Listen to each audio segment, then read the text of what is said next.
Hi there, so I've spoken a bit along these lines before, but I just got a bit more clarity on something, so I wanted to share a little bit more about it. When you're in a 3D state or a vibration or a level of consciousness or whatever way you want to put it, people get quite attached to a certain person being their twin. And that's not entirely wrong, but it's slightly different from the way they originally perceive that duality or that separation or that. They get quite like Jane is my twin or John is my twin. Like, rather than seeing that it's the energetic divine counterpart to their soul that is their twin. And it's more about attaching to that soul energy and reclaiming, reintegrating aspects of that we've disconnected from, than it is attaching to said person as my twin. And actually doing that sort of keeps you in a level of separation because you're trying to attach to the outside rather than attach to the inside, which relates to the last video that I just did about being in the neutrality zone and being like fully connected internally to self. And in that space you can allow the external to sort of free flow around you without it having such an impact on you. But yeah, so there's quite, it's like 3D or that sort of like lower consciousness is quite like separation consciousness, and you become quite hooked on it has to be this body, and that's not entirely wrong, like I said, but as you elevate your consciousness and as you become more integrated with yourself and more detached from the external, you start to perceive it more like fragments of the same one. So many expressions or many frequencies of the same one, rather than it being a particular one person, if that makes sense. You kind of have to experience it for yourself to fully understand what I'm saying, but I'm going to say it anyway, and I guess like you'll receive it on some level, and then when it starts to happen you'll be like, oh, that's what that crazy twin flame lady was saying. But yeah, like it's not like you're connecting with the wrong person. Like the first person that I ever felt this connection through, it's still him that I'm connecting to, but I'm not so attached to that one particular expression and trying to hold on to that one particular expression, because that one particular expression is not a match to all of my expressions. So as my energy shifts, I'm then a match to a different version of him, and that's where as twins you hold balance with each other, because you almost like in one particular expression of self you might be a polarized match to John, but in a different expression of self you might be a polarized match to Stephen. But that doesn't mean that it's a different person as such. It's a different body, and it's a slightly different frequency or a different expression, but it's still the same energy that you're connecting with. It's still that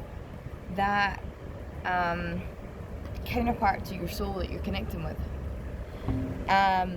So yeah, so I guess like it's related to that last video that I did about being petals of the one rose as well. It's like when we're in a 3D state, and often the place that we come at when we first awaken to this experience, you're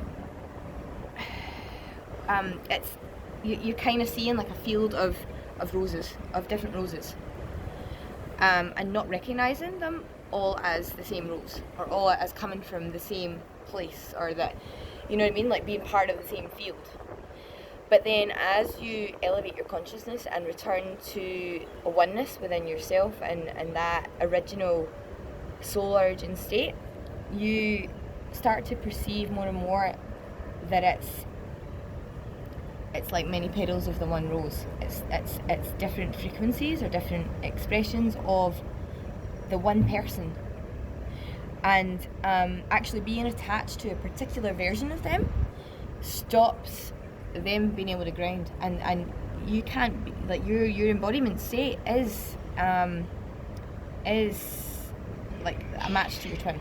Like you have to be in body to pull to each other. I feel like your soul has to be plugged into your body to pull to each other. And if you're attached to their body, then they can't ground. They can't be in their body to come to you. So you have to let go of your attachment to their body and attach to your own body instead. Be fully anchored in yourself to allow them to be fully anchored in themselves so that you can actually receive what you want in this journey. So yeah, so I think that's all on that just now. But yeah, it's quite interesting. It's almost a little bit trippy, and it kind of stops you from, when you get to that place that I'm at the moment of seeing multiple fragments of the same man, essentially. I'm kind of like, I'm not sure which one of you I'm supposed to be with. I'm just gonna hang here because I don't know which one to pursue. You have to just kind of let it go and allow it to be magnetized to you, because there's so many versions of the same person that you're seeing, that you're like, I mean, it's not everyone that you encounter in your daily life, but there's like, it's almost like a scale of different people that can all unify together to be your soul complement. And you have to be fully with yourself, and or marry their body, or the part of yourself that aligns with their body, if that makes sense. That sounded quite confusing there to me, but you basically have to hold down like the balance point, the base, so to speak, that all these, the stem of the rose, if you like, that all these aspects can then unify into and be held within that.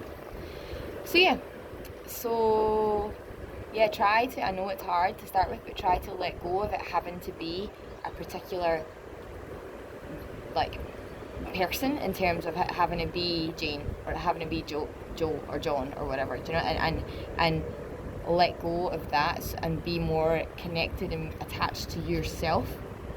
And the more that happens, the more that you start to unify those fragments of her or him into the one place. Alright, so I hope you're all having a nice night, and that's all for now.